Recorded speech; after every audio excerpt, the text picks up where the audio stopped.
Nah, nilai amanah ini harus kita jaga terus supaya kamu ya bisa bekerja, orang lain juga nyaman karena amanah tadi, Allah juga senang karena amanah itu perintahnya Allah Subhanahu wa Ta'ala. Dan Indonesia harus menuju ke sana. Saya cerita sedikit tentang ibadatu hadil ummah. Nanti saya bacakan teksnya. Di antara kebaikan umat ini adalah jalan-jalan itu termasuk ibadah. Makanya sering ada ayat fasiru fil ardi. Jadi supaya sering jalan-jalan. Jadi ini sudah jalan-jalan masih nyari apa? Nafkah. Kadang-kadang ya dapat macam-macam. Yang soleh ya dapat ibadah, yang enggak soleh ya dapat macam-macam lah. Tapi saya cerita yang soleh lah, yang enggak soleh itu enggak boleh dibicarakan itu ya. Rahasia. Saya ini lama di Jogja, ya tahulah kelakuannya orang-orang yang baik maupun yang setengah baik sampai.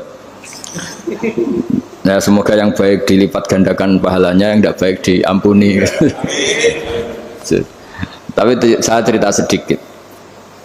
Di fikih kita, di kajian-kajian fikih kita memang ada istilah ini harus didengar karena ini ngaji dan sama status kita sama. Al-wasiyah ila ta'ah ya ta'ah, terus al-wasilah ilal maksiyah ya maksiyah. Jadi kalau kita jadi perangkat taat ya ibadah, kalau jadi perangkat maksiat juga maksiat. Sehingga di ilmu medis maupun di jasa online atau ojek atau apa, misalnya pertanyaannya kita pekerja paket profesional boleh enggak ngantarkan paket narkoba? Ya jawabannya tentu enggak boleh, karena bukan masalah pekerjaannya, tapi yang diantar adalah sesuatu yang haram. Begitu juga boleh enggak ketika ada lelaki hidung belang tanya tempat mesum, kalau kamu menunjukkan berarti kan ikut berkontribusi. Ya kamu bisa meneruskan gimana hukumnya mengantar gitu misalnya. Nah kiai juga sama sebetulnya, kiai juga bisa dimanfaatkan orang yang macam-macam untuk kekuatan yang macam-macam. Jadi hukum ini sama, kamu tidak usah tersinggung misalnya. Kalau di fikih biasanya disebutkan menjual pedang pada begal juga enggak boleh karena digunakan yang tidak baik. Begitu juga misalnya apapun profesionalitas kita, misalnya paket, kita nganter ke paket yang apa? Paket ganja misalnya. Fikih ini harus kamu ketahui dulu sehingga hukum turunannya, ingat Allah misalnya, ini bisa kena. Kita tidak boleh ingat Allah dalam keadaan maksiat yang enggak diridani Allah. Karena mau tidak mau fikih ini hukum dasar. Sholat pun bisa kena semprit. Misalnya kita sholat karena tugas, bukan karena lillahi ta'ala. Makanya dulu itu ada guyonan Mas Wahyu itu, ada imam dari masjid besar di negara sebelah, tidak perlu saya sebutkan negaranya. Itu cerita imamnya itu digaji 100 juta per bulan, datang ke Surabaya gitu. Muadzinnya itu digaji 75 juta, keren. Terus ngerti imam di Indonesia naik ontel, sudah wato naik ontel, nggak ada yang gaji, musolanya jelek, terus sudah ada jepit, ya udah dia kerasan di musola karena sering dimaki-maki istrinya, sudah. Jadi itikafnya itu ya sambil menghindar itu, bukan, makanya banyak masjid Indonesia itu banyak yang itikaf itu, karena di rumah ada betah, sudah diomelin nggak ada AC-nya, sekarang masjid banyak AC-nya kan. Kamar mandinya juga gitu, di rumah sama di masjid bagus. Di masjid. Makanya pengurus masjid yang daerah-daerah sini sering cerita ke kita, kudu ngising ning omah Gus, mlayune moro masjid karena itu cerita. Indonesia itu negara yang enggak bener katanya. Imam dan muadzin tidak digaji. Terus dia cerita-cerita kebaikan negaranya dan buruknya negara kita. Lama-lama kiai itu mangkel. Kiai Indonesia itu kan cerdas-cerdas, meskipun jarang yang kaya tapi cerdas-cerdas. Dia muji negara. Kalahnya itu dibeginiin sama Kiai Indonesia. Makanya kamu sholat terus ya, takut potong gaji. Artinya kalau dia jadi imam karena digaji, efeknya adalah dia kalau bolos itu takut nanti kan dipotong gaji. Lama-lama kalau sering bolos di PHK gitu. Artinya luar biasa Indonesia. Imam itu tidak ada yang gaji tapi semuanya sholat istiqomah. Berarti kita ini top. top datang ke masjid jadi imam tanpa ada yang gaji. Top mana? Top Indonesia. Semenjak itu si imam ini tidak pernah cerita kebaikan negaranya karena gaji imam. Indonesia dalam bernegara selalu begitu. Ketika kita tidak punya solusi transportasi, ada saja pihak-pihak swasta atau investor yang ingin menanamkan modal di investasi Grab dan sebagainya. Tapi saya tetap sebagai kiai mengingatkan status hukum fikihnya.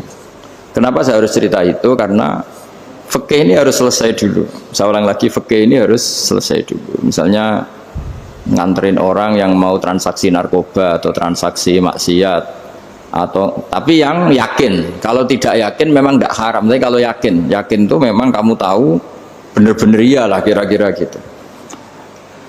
Supaya taat itu ada di semua kehidupan, sehingga nanti Indonesia kalau semuanya begini kan, yang cari sarana maksiat itu bahkan sekedar transportasi aja susah karena semuanya tidak mau. Misalnya paket juga gitu, yang mau ngedarkan narkoba kesulitan karena semua yang jasa paket tidak mau gitu. Begitu seterusnya, sehingga negara ini kita bantu bahwa awal ketidakbaikan di semua negara itu pasti karena maksiat. Maksiat itu mengganggu. Orang geger sama istri ya karena maksiat. Terus banyak kecelakaan itu rata-rata kata Pak Polisi juga karena maksiat. Jadi orang overdosis atau dalam keadaan mabuk nyupir. Terbesar kecelakaan itu jarang karena ngantuk. Terbesar masih karena pengaruh apa? Narkoba. Pembunuhan juga sama. Orang Indonesia itu mudah sekali memaafkan temannya, tetangganya. Tapi kalau sudah efek dari narkoba, bunuh itu jadi mudah itu jadi.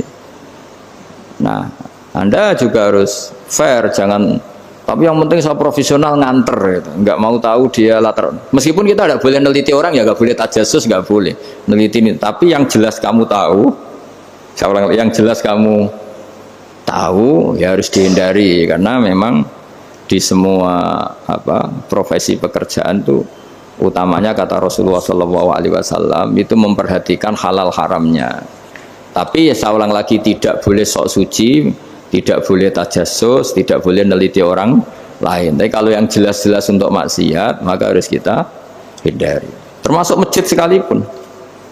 Dulu zaman Nabi itu ada masjid namanya Masjid Diror untuk memecah konsentrasi sahabat. Sahabat itu begitu mencintai Nabi, mencintai Rasulullah. Ada orang kafir pinter, orang munafik pinter. Ini Muhammad harus ditandingi. Cara nandingi Muhammad jangan pakai dangdutan, jangan pakai bar, tapi pakai masjid. Karena ini suasananya kesannya bagus.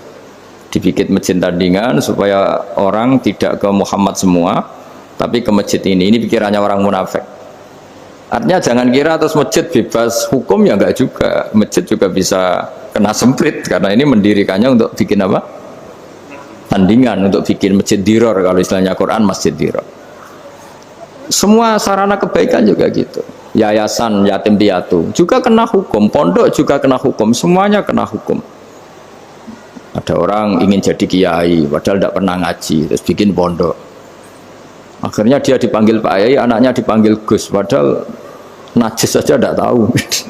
Itu kan kasihan umat, akhirnya ada penyelewengan. Jadi semuanya kena hukum. Jadi Anda jangan tersinggung ketika saya cerita fikih untuk para teman-teman yang di Grab, karena memang semuanya kena hukum, bukannya. Mesra dengan istri juga kena hukum. Orang terlalu mesra dengan istrinya pasti ibunya terlantar, karena menuruti bojo ya nuruti ibu gitu. Kalau nuruti ibu istrinya yang terlantar, yang loyal sama teman ya istrinya terlantar, yang takut istri temannya terlantar. Jadi itu semuanya kena hukum tanpa terkecuali. Nah, saya cerita sedikit tentang sholat karena orang-orang Grab ini banyak yang sholat, kemudian harus cepat-cepat. Dulu ketika sahabat punya imam yang lama sekali kalau sholat, sehingga si sahabat yang satu yang petani ini mufarokoh itu memisahkan diri, kemudian imamnya diselip. Itu boleh memang dalam fikih. Kamu niat mufarokoh dulu. Mufarokoh itu niat bahwa kamu memutus hubungan dengan imam, kemudian meneruskan sholat sendiri. Singkat cerita dua orang ini berdebat, Mu'ad sama Ar-Ra'i yang penggembala ini. Kamu munafik, sholat kok meninggalkan imam. Terus yang satu bilang kamu keterlaluan, sholatnya lama sekali. Singkat cerita dua orang ini lapor ke Rasulullah SAW. Uniknya Nabi itu membenarkan yang petani tadi. kamu muat jadi masalah. Agama ini tidak boleh jadi problem. Kalau kamu ngimami orang, jangan lama-lama.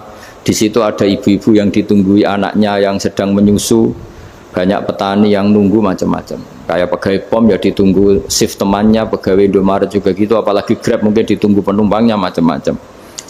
Sehingga kebaikannya teman-teman yang kerja serabutan begini juga bergantung kebaikan imam tadi. Kalau sholat itu tidak boleh lama-lama, apalagi wiridan, sholatnya aja nggak boleh lama-lama, apalagi wiridannya. Nah, kadang-kadang orang ngira kebaikan tuh nggak ada sempritnya, ada juga. Sholat tuh ya disemprit sama Nabi, kalau terlalu lama juga disalahkan, karena nanti agama ini menjadi apa? Problem, menjadi problematika.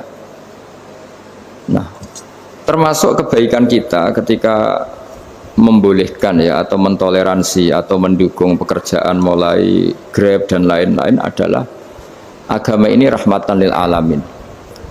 Dulu ada seorang sahabat tanya, ya Rasulullah, boleh enggak kita ngegeng di perapatan gitu?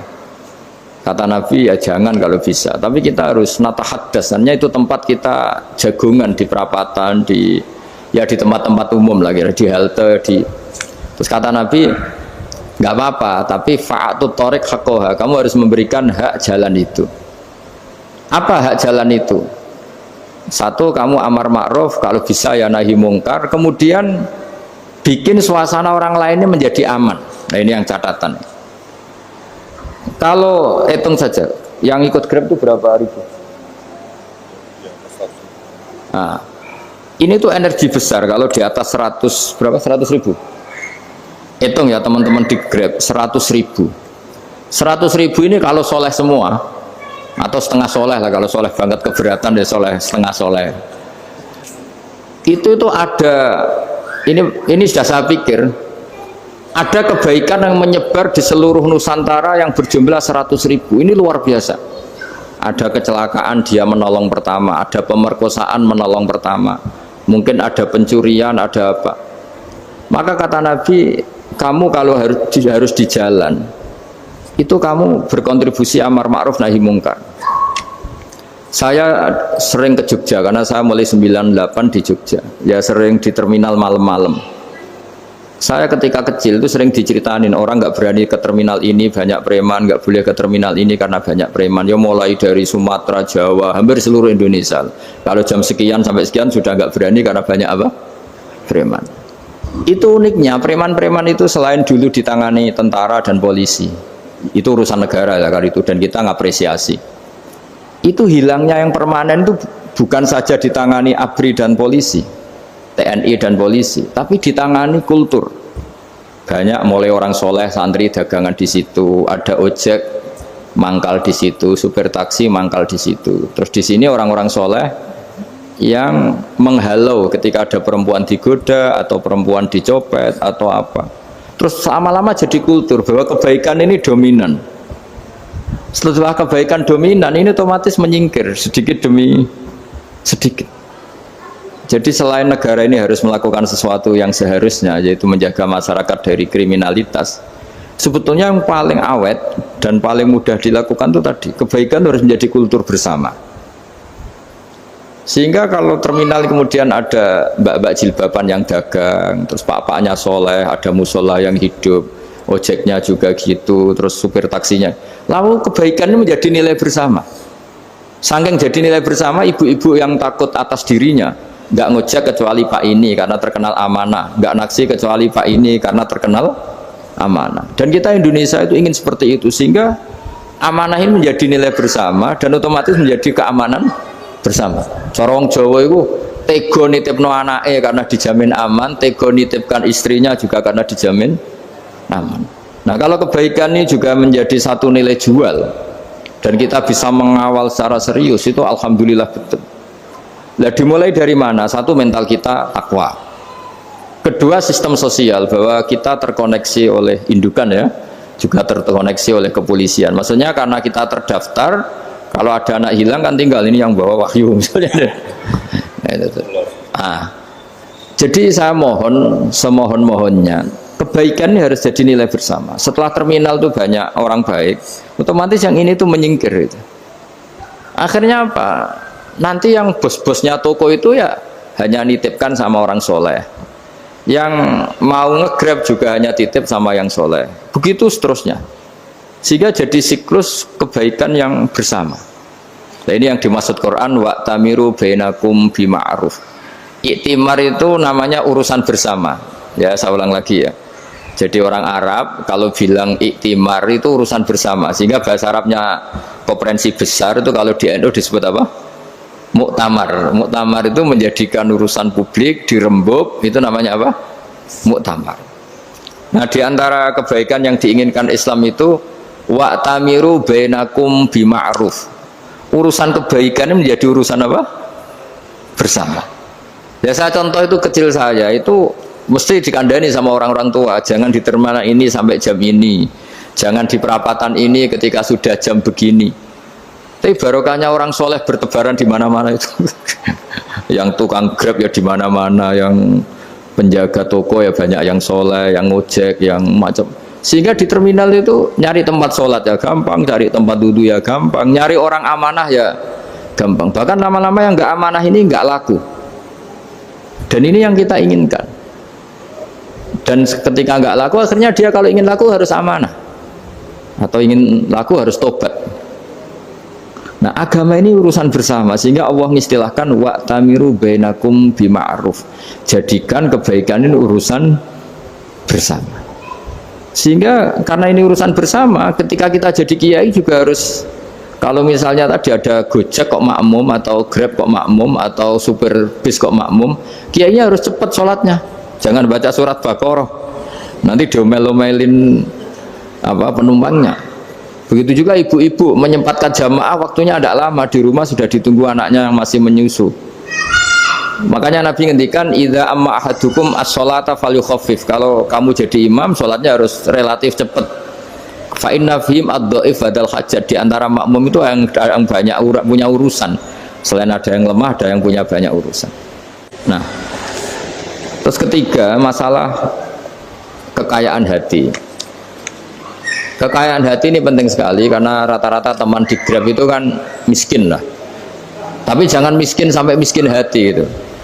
Bahwa kamu nyari nafkah itu sudah ibadah, berkelana di bumi Allah juga ibadah, menyaksikan macam-macamnya orang itu juga ibadah.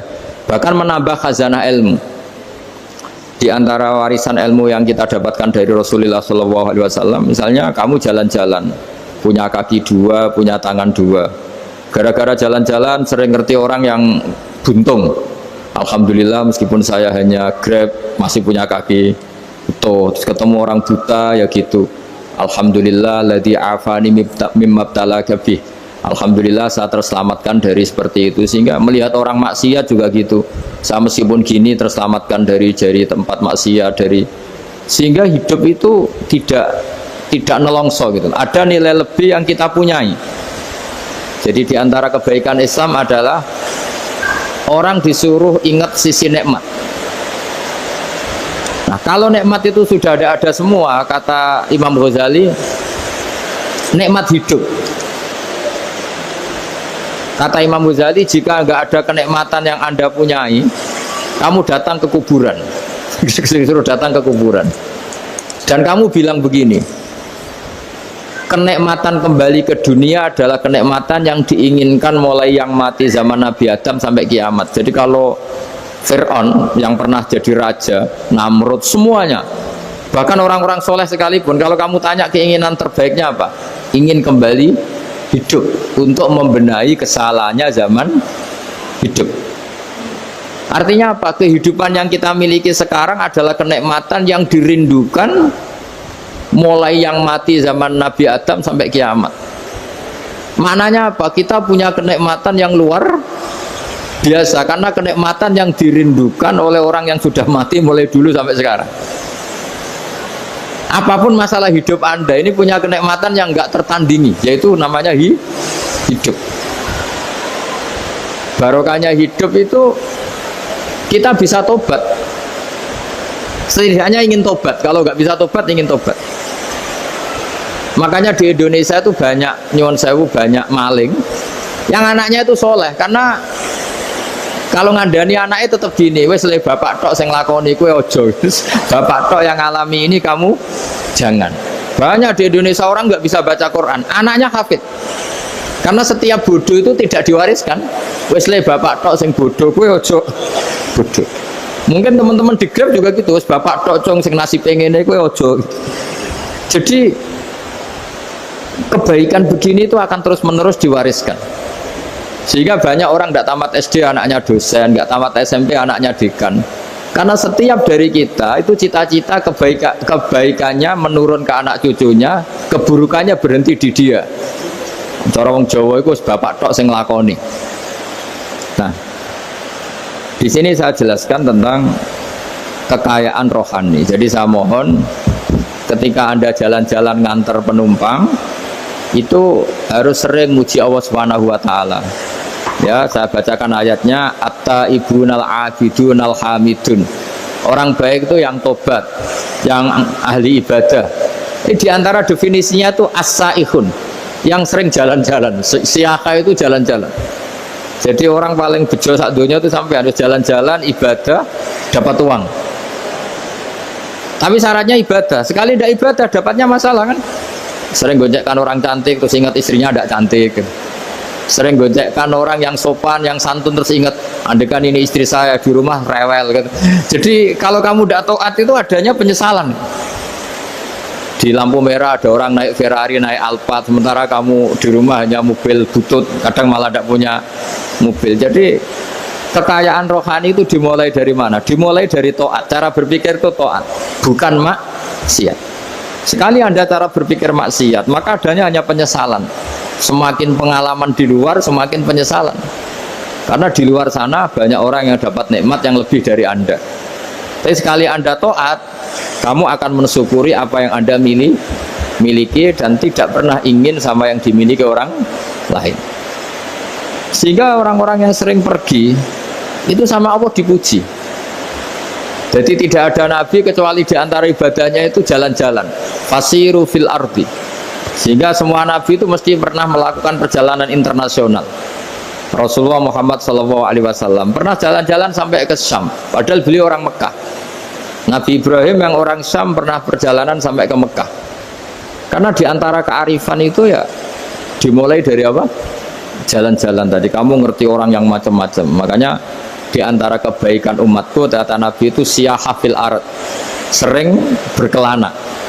Tapi tentu untuk mengambil pelajaran. At-taibunal abidunal hamidunas saihun. Nah, agama mensupport itu. Sehingga kata Nabi, jika ada orang kok sholat qobliyah, ba'diyah semuanya di masjid, sama Nabi ditegur, la taj'alu buyutakum kuburan, rumah kamu jangan jadikan kuburan, harus dapat jatah apa? Sholat. Kata ulama, kalau ada orang sering sholat di satu titik, itu ditegur, kamu harus ganti titik yang lain supaya saksi bahwa kamu di bumi sholat itu banyak. Jadi kita ya punya nilai positif juga tentang apa? Karena kita sering siyahah, kalau bahasa Arabnya itu sering keluyuran, saksi kita kebaikan juga banyak. Tapi pesan saya paling pokok tadi ya, jadikan komunitas kebaikan itu punya nilai jual.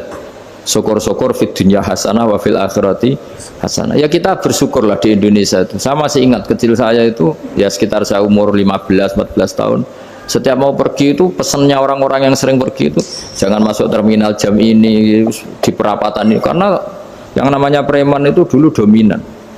Sekarang sampai jam 2 ada orang pakai jilbab, kadang ya orang pakai peci, yang nggak pakai peci pun ke musola sholat terus. Yes, pokoknya kebaikan itu jadi komunitas dan jadi nilai jual. Bahkan tadi misalnya ibu-ibu yang pergi malam itu kan mesti ada orang-orang yang jadi langganannya karena terkenal apa? Amanah. Yang dititipi anak juga milih orang yang terkenal apa? Amanah.